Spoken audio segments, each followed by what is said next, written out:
Welcome to this presentation on body substance exposures. This session was developed to provide a clear, evidence-based overview for clinicians and other frontline health professionals who may encounter blood or body fluid exposures in the workplace. This material follows Barnes Care protocols, which align with both CDC and U.S. Public Health Service guidelines. By the end of this session, participants will be able to recognize which professions and scenarios carry the highest exposure risks, discuss the most common sources of risk, review the most common bloodborne pathogens, perform a complete yet efficient risk assessment, and apply the most current post-exposure steps for HIV, hepatitis B, and hepatitis C. We'll also walk through the Barnes Care body substance exposure protocol. Body substance exposures remain a major public health issue worldwide across multiple professions. Globally, the WHO, or the World Health Organization, estimates that 3 million percutaneous exposures, or needle sticks, occur each year among roughly 35 million healthcare workers. EMS and pre-hospital workers report very high exposure rates, and non-health professions like police, law enforcement, corrections, and janitorial professions are also at risk. Unfortunately, underreporting continues to be widespread across all sectors. General categories of exposure include percutaneous, mucocutaneous, and bite or spitting incidents. Percutaneous injuries, which is the highest risk for bloodborne exposure, involve needle sticks or cuts from contaminated sharps. Mucocutaneous exposures involve splashes of fluids to the eyes, nose, mouth, or non-intact skin. And then bites or spitting, which are less common, should be treated as exposures when blood or mucous membranes are involved. Remember, there is no contamination in an unused needle, so if someone gets poked from an unused needle, this is not considered an exposure, and no labs need to be drawn. Also, that intact skin does not count. Exposure to intact skin, it just really needs to be washed off. There does not need to be labs from that exposure. Here you can see a table from a 2012 study in India that shows needle stick injuries and where they most often occur in the healthcare setting. On this chart, you can see that nearly half of the needle sticks occurred after a procedure, and it's mainly from recapping or from bending needles before them being disposed. This is actually one of my needle sticks that have actually occurred was because I recapped a needle that had been bent and it just went right through the sheath and into my finger. So definitely happens. We need to be careful. Most of these things on this list are preventable, so we want to be sure to be really vigilant with our needle practices. So only certain fluids pose real risk from exposure. So blood and visible bloody fluids are always infectious risk. Potentially infectious include semen, vaginal secretions, sterile body fluids like CSF or pleural fluid are potentially infectious if they contact mucous membranes or broken skin. And then saliva, urine, vomit, sweat are not infectious unless there is visible blood in them. The infections that truly matter are the bloodborne viruses, so HIV, hepatitis B, and hepatitis C. These pathogens are well-documented occupational transmission risk. Other pathogens have a very low likelihood of causing transmission, something like Ebola or syphilis, and are only under concern in very specific circumstances such as a known infected source.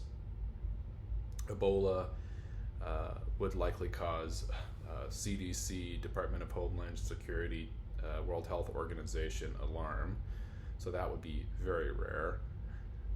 Many people worry after they are exposed that they need additional testing for common STDs like gonorrhea, chlamydia, trichomonas, or herpes. However, these are not bloodborne, and routine STD testing is not indicated unless there's been clinical exposure suggested otherwise. So, such as mucosal sexual exposure would be the only reason. Up first, let's discuss HIV. HIV targets CD4 cells and leads to AIDS, or acquired immunodeficiency syndrome, if it is left untreated. It understandably causes a lot of fear after an exposure, but occupational risk is extremely low.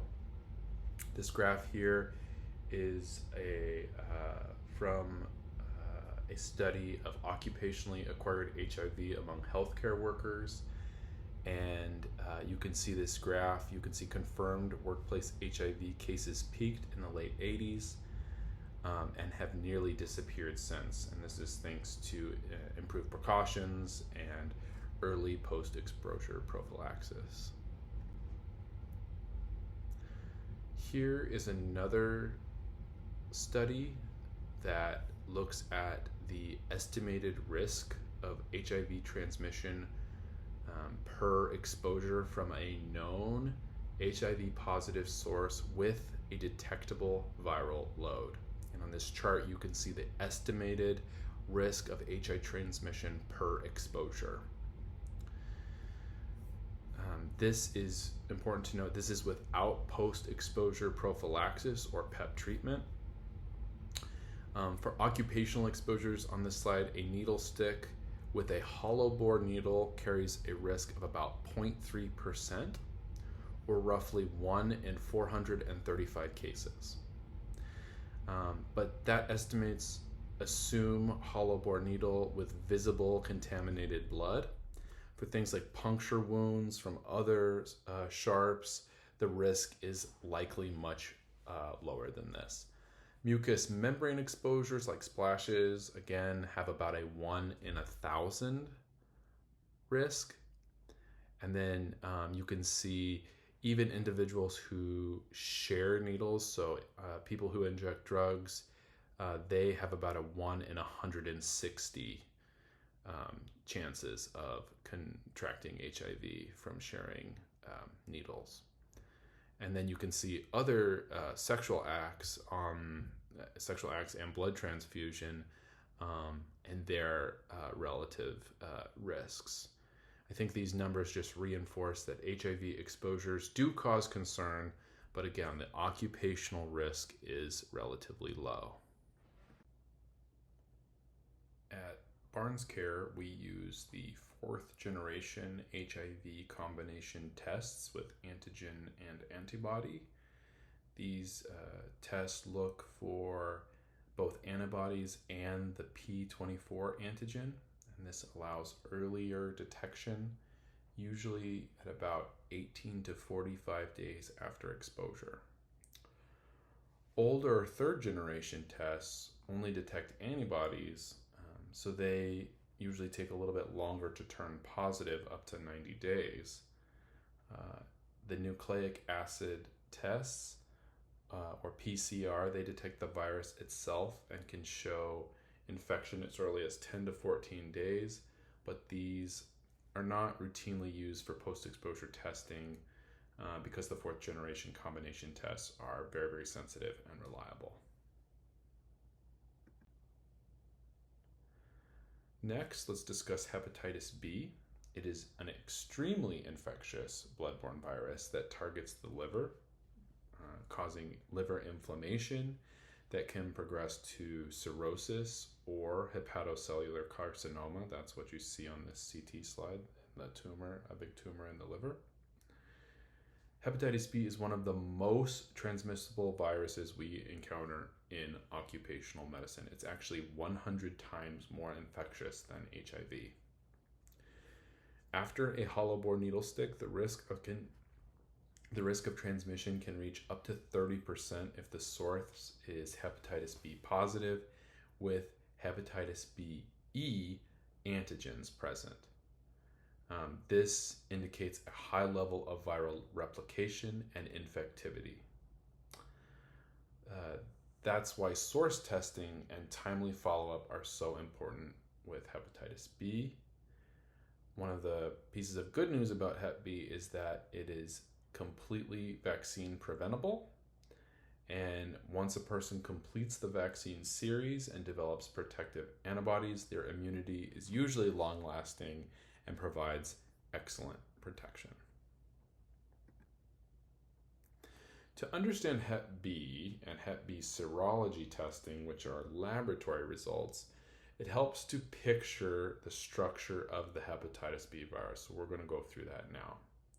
The virus has an outer lipid bilayer membrane, shown here in blue, that contains proteins our immune systems recognize on the outer surface. Inside is the core, which encloses viral DNA. The core also has antigens that our immune system recognizes. Inside is the DNA, which lives in the core. Each part of the structure provides different antigens and antibodies that show up on lab tests. So knowing which part corresponds to which lab marker can kind of help with interpreting the results. Here are the major antigens that the body reacts to. The surface antigen sits on the outer membrane. When tested for, and this is positive, it means the virus is present and the person is contagious. Inside the core, there lies antigens that are usually not measured directly in the blood. Outside of the core, the E antigen appears in actively replicating infections and signals a high infectivity level. So these antigens help us identify whether someone is currently having hepatitis B virus and how infectious they might be.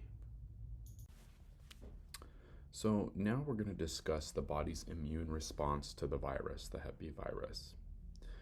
The surface antibody develops after vaccination or recovery from infections and represents immunity. And you can see here on this slide, there's an antibody, that T-shaped structure, and that active site binds with the outer surface antigens.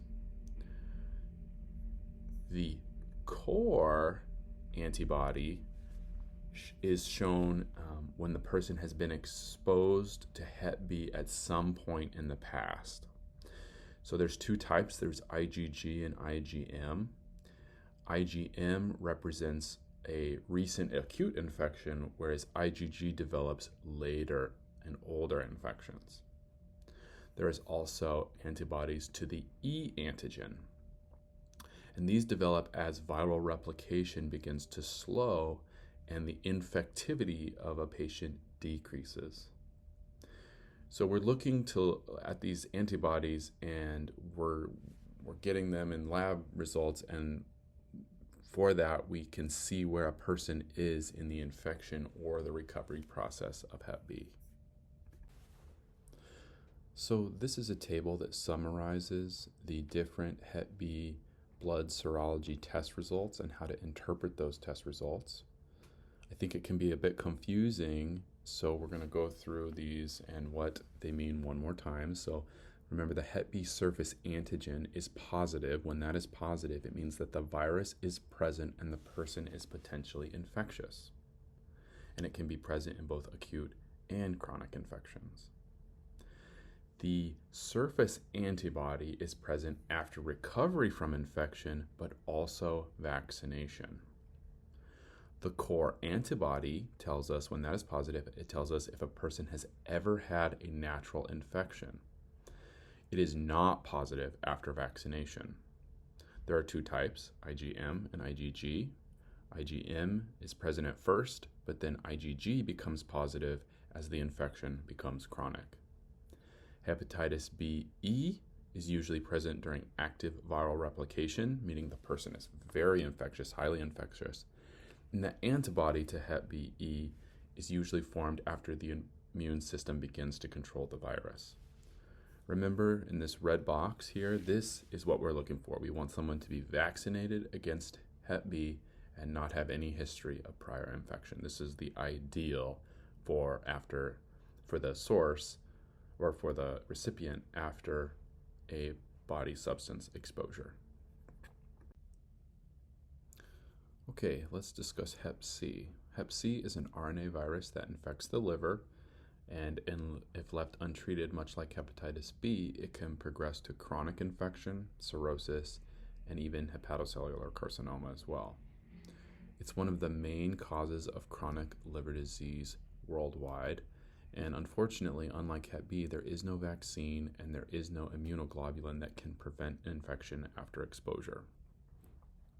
So that means that management of these individuals or worry about Hep C is all about testing and early detection.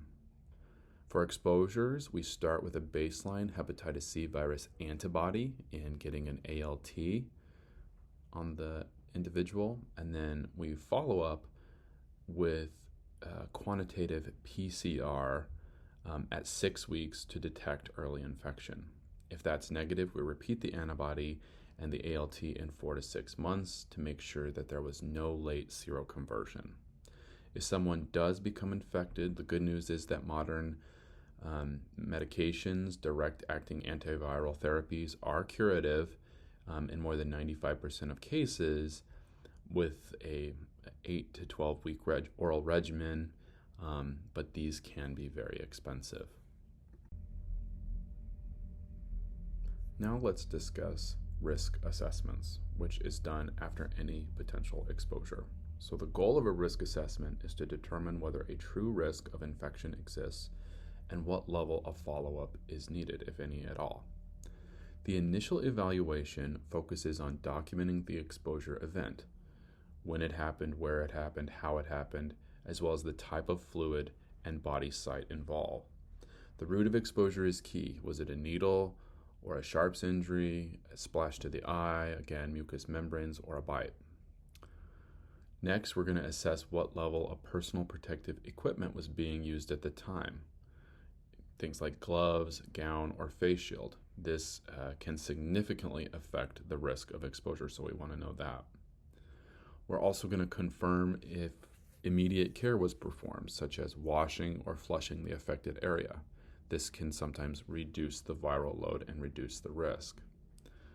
Finally, we do a real focused physical exam. We're going to check vital signs for any signs of infection, wound depth, the integrity of their skin, and any local signs of infection of the skin.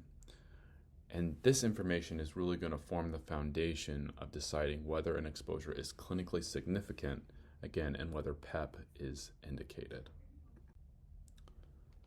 Next, we assess the source patient. So our goal here is to determine the potential infectious risk to the exposed employee. So we're going to start by checking the source, asking them or finding out if they have known HIV, hepatitis B, or hepatitis C. If the source is positive for any of these, it's important that we determine if they've had treatment. If they have had treatment, who's their doctor, who's their specialist. We want to review any medical records, and the goal would be to note a viral load if it is available. Remember, according to CDC, for HIV, if you are undetectable, you have an undetectable viral load, you are untransmissible, meaning no further PEP would not be indicated if the person had controlled HIV. If the source is available but doesn't know their status, we should obtain testing whenever possible and especially look at people with risk factors. So any individual who injects drugs, people with recent incarceration, people who undergo high-risk sexual activities, or people with multiple transfusion. So if the source is high risk, we're really going to want testing And if they can't be tested or don't want to be tested, we should treat them as in potentially infectious. Finally, if we have an unknown source, a needle that was random, poke somebody, we also treat this as potentially infectious and proceed accordingly. We're also wanting during a risk assessment to evaluate the health status of the exposed worker. So we're going to begin by doing baseline testing for HIV, Hep B, and Hep C. And we're doing this to confirm that the worker was not already infected before the exposure, meaning it wasn't caused by a work exposure. It's important at this stage to review the vaccination history. We're looking particularly at hepatitis B and knowing if they are fully vaccinated. Then we look at any underlying conditions that the exposed may have, which could alter our management. So we're looking at things like pregnancy, immunocompromised status, renal or kidney issues, liver issues, stuff like that. Finally, we proceed to counseling. And I think this is one of the most important parts because we're going to have to explain what is being done, what's recommended, what symptoms to monitor for, and explain about follow-ups. I think this is really important, and a person has to be very skilled in the counseling skills because this can really help reduce patients' anxiety, which is a huge part after an exposure.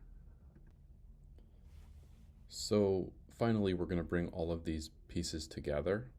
We've evaluated what the exposure event looked like. We've assessed the source and reviewed the exposed worker's health and immunity status. So at this point, we're going to put all of that information together and weigh risks and benefits about what to do next, but particularly related to post-exposure prophylaxis with HIV and hepatitis B, and knowing when we need to give a vaccine series and start the immunoglobulin. The goal here is to apply a structured evidence-based approach so that every exposure is handled consistently, and this can be difficult, but is very, very important. So once we've determined someone has been exposed and we're worried, this is some baseline testing that we're going to start with. So for HIV, again, we're getting that 4th generation HIV 1 and 2 antibody, as well as the P24 antigen. For hepatitis B, if we're worried, we want to make sure we get that anti-hepatitis B surface antigen, meaning the person has some protection, but we're also going to see if they have surface antigen or core antibody to see if they have actual virus in their blood. For Hep C, we draw a baseline antibody test, and that will be followed up by other types of testing for hepatitis C. We also can get other tests like pregnancy tests, liver enzymes, CBC or CMP results to check for blood, liver, kidney function, and really these are ordered when clinically indicating. So if the person has any history of liver problems, kidney problems, could be pregnant, we definitely want to confirm these things before we move forward with any treatment. So now let's discuss follow-up testing, and I put the follow-up testing schedule on the slide here. The first follow-up, this is a change from previous guidance. The first follow-up should be done 24 to 3 days after the exposure, and the change here is that this visit can be done completely through telehealth, so just a phone call rather than an in-person visit. So during this visit, we're going to want to review and verify source patient results if they're available, and now they are becoming available even quicker than they ever have before. And we're also going to want to check the employee's Hep B surface antibody level if it wasn't known at baseline, so that, and most of the time it's not going to be known. So remember, if the antibody level is below the 10 international units per milliliter, then or if they're unvaccinated or incompletely vaccinated, then we should arrange for them to get the immunoglobulin and start the Hep B vaccine series. And that will result in them actually having to come in. But if the sources are negative or they have Hep B antibody present, usually that's good news and they do not need to come in. The next follow-up visit is at 6 weeks. Here we're using the 4th generation HIV test, and at this time we're going to be doing an hepatitis C virus PCR quantitative result. Then at 4 months we're going to do an HIV test, similar 4th generation, only this time we're going to do the hepatitis C antibody and also obtain an ALT. At 6 months, the goal is to determine what to do related to Hep B. So if the source was positive, we're going to want to get the anti-core, the Hep B surface antigen, and the Hep B surface antibody as lab tests.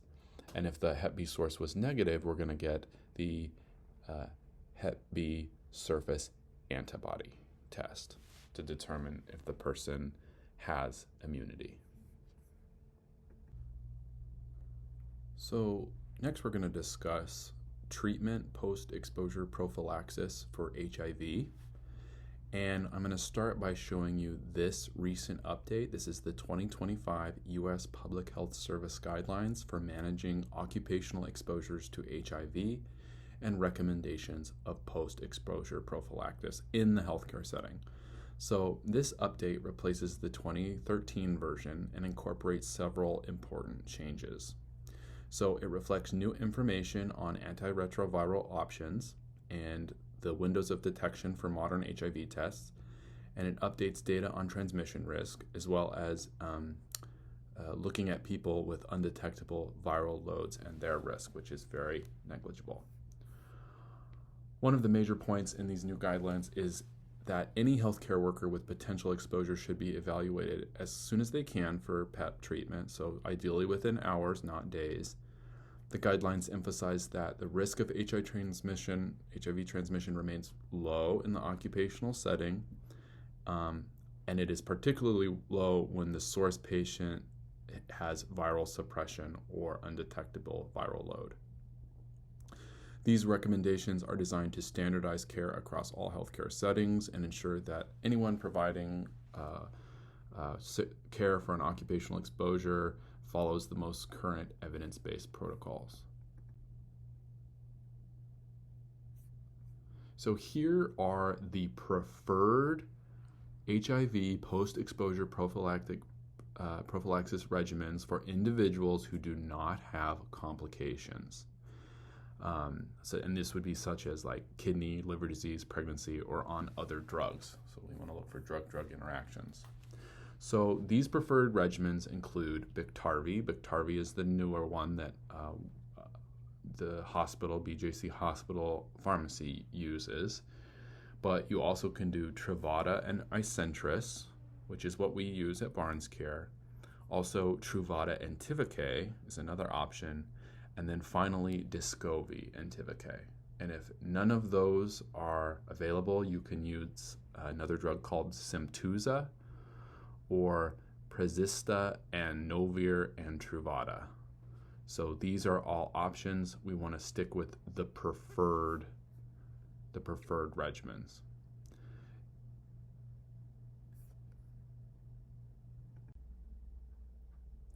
Here is a chart that was published in the 2025 updated guidelines.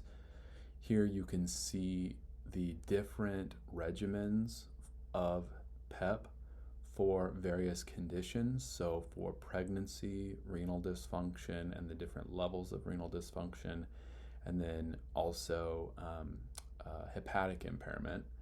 And I think, we could prescribe some of this if we felt comfortable, but many times in the occupational health setting, we have the luxury of simply, consulting an HIV specialist or an infectious disease doctor. So many times when someone has one of these conditions or has drug-drug interactions, we're going to be having them go to the HIV specialist. But this information is available. So the full course of HIV post-exposure prophylaxis is 28 days. In-house, we stock a 7-day supply of Truvada and Isentress, and this is for immediate initiation after an exposure, a high-risk exposure. The Truvada is once a day, and the Isentress is taken twice a day. So after that initial 7-day starter pack, our providers should be writing prescriptions for the remaining 21 days to complete the full course. Like I mentioned earlier, at the BJC pharmacy, they use Biktarvy. Biktarvy is a once-a-day medicine. It combines 3 different drugs into one tablet for the full 28 days. It's equally recommended. It's simpler to take, but it does come at a much higher cost. So our clinic uses the combination Truvada and Isentress.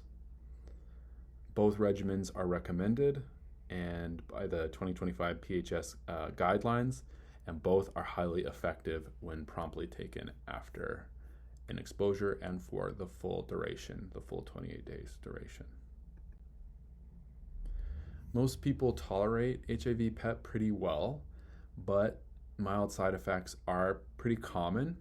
I think the key is to manage symptoms so patients can finish the full 28-day course, especially with high-risk exposures. The most frequent issue, nausea, vomiting, I usually recommend the person take the medication with food, and you can consider giving some Zofran as needed, prescribing that to them. Also, diarrhea is a side effect, encouraging the patient with hydration. You can prescribe loperamide. Also, diphenoxylate is another option you can prescribe. Some individuals have headache or fatigue, and this can usually be managed with rest, fluids, Tylenol, ibuprofen. Occasionally, people will develop reflux symptoms, so you'll want to give them some famotidine or some calcium carbonate, some Tums. Labs, in this case, are really only recommended if hepatic or renal function symptoms start to develop. So I don't usually get labs for any of these unless they're pretty severe. So when managing hepatitis B exposures, our first step is to look at the employee's vaccination or immunity status. Remember, if they're not vaccinated or incompletely vaccinated, we need to start the full Hep B vaccination series as well as the hepatitis B immunoglobulin. In these cases, we also want to add the Hep B surface antigen and the anti-Hep B core antibody, or the antibodies to the core in the lab as initial labs. If the individual has an unknown vaccination status, then we're going to get the anti-Hep B surface antibody titer levels. Remember, above 10 is protection, below 10 you're going to want to initiate the full vaccine series, start the HBIG, get the surface antigen and total core anti-Hep B core labs. There are 2 main types of Hep B vaccines. The first are the recombinant single antigen vaccines. These require 3 separate doses at 0, 1, and 6 months. And the names of these are Interrex and Recombavax.